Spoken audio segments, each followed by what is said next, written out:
Do you know who you need to know? Well, that's one of the fearless questions we're going to be asking this week. We're going to be doing it with Jess Ostroff, who is the owner, I guess, the mastermind of Don't Panic Management, and she runs a virtual assistance firm, I guess you could say, of people. She has a team of people that help other people get work done, and the real fearless question of the show is fearlessly questioning who you know. And it's a very interesting topic that I wanted to explore with Jess because I've dealt with Jess off and on throughout the history of this show as I've booked a lot of her clients, and I kept finding myself going back to her over and over again with some of these relatively well-known people, right? And it was fascinating to me that she has somehow managed to attract such a smart and talented roster of clients to work with, and that she kind of has them all under her roof. And I kept running into her, and then I also kept hearing people mention her name as how deep she was kind of connected in all this, all of these connections. And it was really interesting to see who she actually knew, and that's just the clients that she handles. And to acquire those types of people as clients, it has to take I mean, one, she has to do a really good job for the the ones that she has to then be referred to. But I wanted to have this show because I was having a conversation with a previous guest, Ryan Hanley, a good friend of mine, and we were talking about his experience. He's just released his book. We talked about it a few weeks ago. The Content Warfare. His book came out probably a couple months ago, and we were talking about his experience and some of the things that have happened. And one of the things that we both came back to was as being one of the most important things that we've learned throughout the course of our time doing these things in business and online and all that fun stuff is that it's going to sound probably worse than it is, but it really comes down to who you know. And that's not a bad thing because we always used to assume when you're in high school, when you're in college, when you're applying for those first jobs out of high school and college, you'd always say, I didn't get it because of so and so knew this person, and blah blah blah. And that's when it is unfair because that in most cases it has very little to do with you. Well, okay, all right, let me step back. I mean, I guess the world has kind of radically changed since I got out of high school and to a lesser extent college. But a lot of that was based on who your family knew, who your parents knew, what connections they had that they could put you in touch with the right people to get the right job, or so on. And you would kind of just be left feeling sorry for yourself as to why that did or did not happen. And I know I found myself being victim to that, or felt guilty of that, or was guilty of that myself plenty of times. There was a period of time. I mean, I graduated high school in 2006, and just a year and a half later, I mean, that was halfway through 2006. Just a year and a half later, I mean, the economy just completely went into the tank. I actually had a job out of college. I quit that job to pursue my musical careers in another city, and then obviously I could not find a job in that city. So I kept going on interviews, and obviously so I know what that feels like firsthand. And but anyway, so we use that as a sort of a negative connotation, as oh, it's so and so knew somebody. And I think what I hope to get out of the show this week is that is something that you completely and utterly control yourself, and we don't want to ever give ourselves that permission or that power to say that we do, and we just want to leave it into somebody else's hands. We just want to remove ourselves from it. We want to enable the people that aren't doing what they need to do. And I kind of feel like this is something that needs to be discussed, because whether it's a job, whether it's just in your personal life, whatever it is, if you don't know the person you think you need to know, there's nobody to blame but yourself. And just the idea that maybe a little more initiative need taken to make that thing happen. And the one thing that I can say that has worked better for me than I know some of the people that I consider to be friends and everything is that I've taken a few risks and gone out of my way to make sure that I go meet people in person, showing up. I think we've talked about this. I can't remember exactly what episode we talked about it. I think it was in one of my kind of our one-on-one times here, but talking about the importance of showing up where you're unexpected, where people don't expect you to be, and that's definitely something I think has worked for me, as far as meeting people that you need to meet and that you want to just be connected with and feel like you have something in common, and just want to be surrounded by more of those people.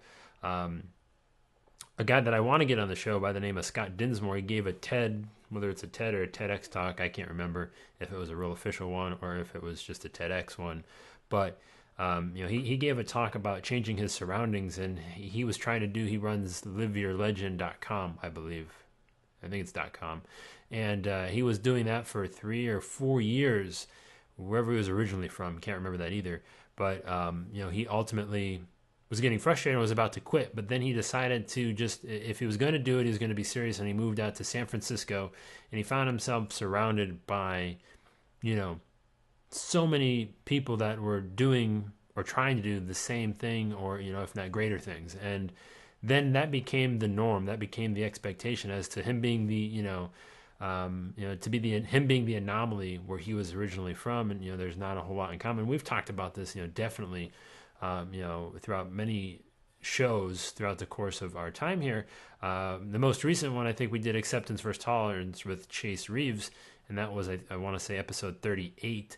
And we talked about this idea that sometimes we're just kind of isolated in this thing that we're trying to do, whether it's online or whatever it is. We're just doing something that not a whole lot of people understand, and that's tough, because it might prevent you from getting to where you need to go, knowing who you need to know, and I don't know that it should be an excuse anymore. Just actually today, I registered for as I've talked maybe before, our family insurance agency. We use HubSpot to manage all of our marketing. It's a marketing automation kind of software platform that hosts our website and handles all of our email, sequencing, autoresponders, all that fun stuff. And I really enjoy it. I have a fantastic experience with the company. A lot of great relationships with the people over at HubSpot, and they do something cool where they have user groups in every city around the country. And they call them Hugs, so HUG, HubSpot User Group, pretty clever. And the one here in Cleveland is, so. I may or may not have gone on record complaining about the frequency of the events on more than one occasion, but they're actually having one tomorrow. And I got the email a couple weeks ago, and I kind of said, oh yeah, I should do that. And then I kind of put it off. And then this morning came across it again. I was cleaning out my inbox, and I said, oh, let's just register. And just go sit, meet some people, be where other people you think you should be around are going to be. And that's this whole idea of fearlessly questioning who you know. It's just going and doing those little things that, we're going to make you a little uncomfortable. You're going to maybe look a little awkward for a minute. Cause I'm not, even again, I'm not that social, but my goal isn't to go there and to talk to as many people as I possibly can. It's, hey, if I can go there and I can, make a connection, talk with a few like-minded people. Obviously, I know some of the people that do put it on. The company that leads the user group is a PR marketing firm here in Cleveland called PR 2020. So I can go say hi to a few of them, and I've attended one or two of these in the past, and most recently, the last few that have come across, I've had something going on to where I couldn't make it. But I was like, I don't have anything going on tomorrow. Let's just go ahead and take a quick trip up to Cleveland, and maybe we'll have some fun talking about some marketing and HubSpot, all goodness stuff. And it's this kind of complacency, this idea that we just want to blame everybody else for who we don't know and why we don't know them, as opposed to just saying, well, listen, I'm going to just take matters into my own hands and make sure that I know that person. And again, this is beyond business. This is really just a different take on networking, and the idea that you are in complete control of this. I know it seems tough, and it's a mountain that you might not know how to climb, and it's something. Let me know if you are interested in this, because there are a few things that I've learned over the last couple years with connecting with the right people and how to get their attention and how to build an actual relationship that is kind of genuine and real. and not something that obviously is not worth your while. And I find it to be, I mean, I guess easy is, I don't want to say easy, but I find it to be surprising that, um, a lot of people struggle with this. I find that there's just a few simple ideas, just a few simple concepts that you have to know to actually make that happen. And if it is something that you're interested in, then we can definitely look to explore it more together. I definitely would, if you want to provide me with that feedback, that'd be great. If it's like, hey Joe, yeah, this is awesome. Let's do more of this. Let's talk more about this. I need to know more. Let me know what you know, and maybe we can have some other people, bring some other people on, and we can talk about what they know about making these connections and kind of working their way up. But just go ahead, shoot me some feedback. If you said, yes, this is awesome, I want some more of this, joey@fearlesslyquestioning.com. So joey@fearlesslyquestioning.com. Send me an email. Would love to hear from you about any of that.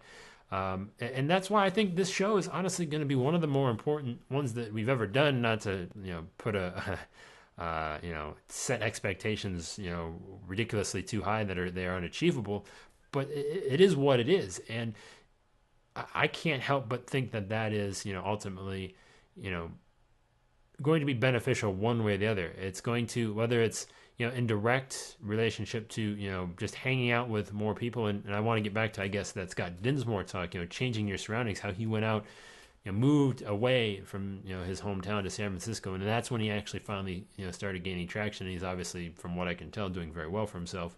But you got to put yourself in those situations to where you can make that happen. Now the question that I have is, and I'm a big hometown guy. I like where I'm from. I like I like the idea of family being close and all that fun stuff.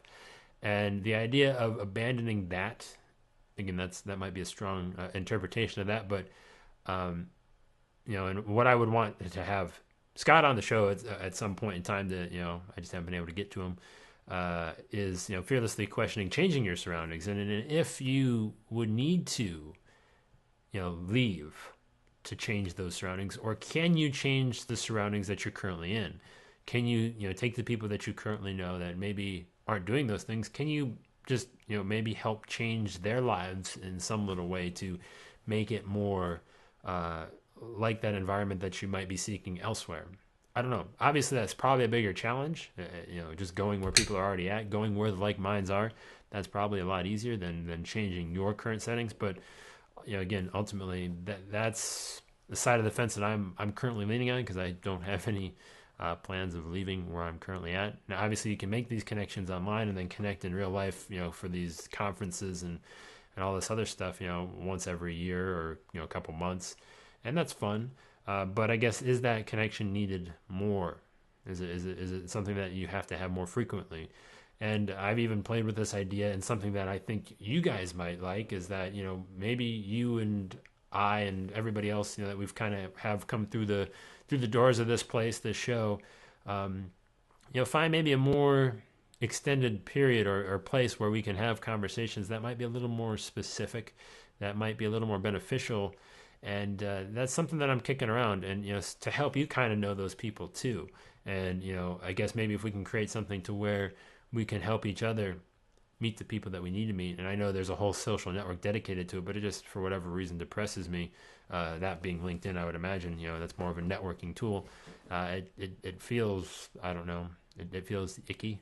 I need to maybe give it a better chance. Maybe I should, but just something. This is kind of would be our little grassroots thing of learning from those people. A mastermind could be a word that you would maybe describe it. But having those people kind of sit and you having access to them, on a regular basis, to where we're going to hear them talk about things, and not just a mastermind of all like-minded, similarly aligned industry people. It would be people from the kind of the different corners and pillars that I would feel important to kind of that full picture, 360-degree view that we're trying to kind of go for here on the show. Whether it's we don't want to just look at this as being a business place, as being a personal growth place. It's about connecting all of those different things and having them work together, and it's that connecting of the dots that is the most valuable. So that's my take on fearlessly questioning who you know. That's my kind of rant. It was a little long today. We're over the 15-minute mark, and I'm gonna go ahead and get out of here. But Jess is gonna be back, and I want to talk to her because she's had a much more interesting experience, not only knowing the people, but then ultimately being able to do business with those people that she wants to know. Is a pretty interesting thing. I think that we all should probably want to learn from, and kind of see her take on it. You know, if she indeed feels that is her secret sauce of any kind, we'll find out. I don't know, but I'm gonna get out of here. We're gonna be back with Jess. That's going to be this Thursday, May 7th, 2 p.m. Eastern, as always. So feel free, come back to that. We'd be happy to have you engage and talk with Jess yourselves. Otherwise, get on over to fearlesslyquestioning.com/subscribe to leave us a rating or review if you would ever be so kind in iTunes and or Stitcher to let people know that this might be a place that might also help them out. But I'm going to get out of here. I'm Joey Jangola. We'll catch you guys in the next one. Take it easy.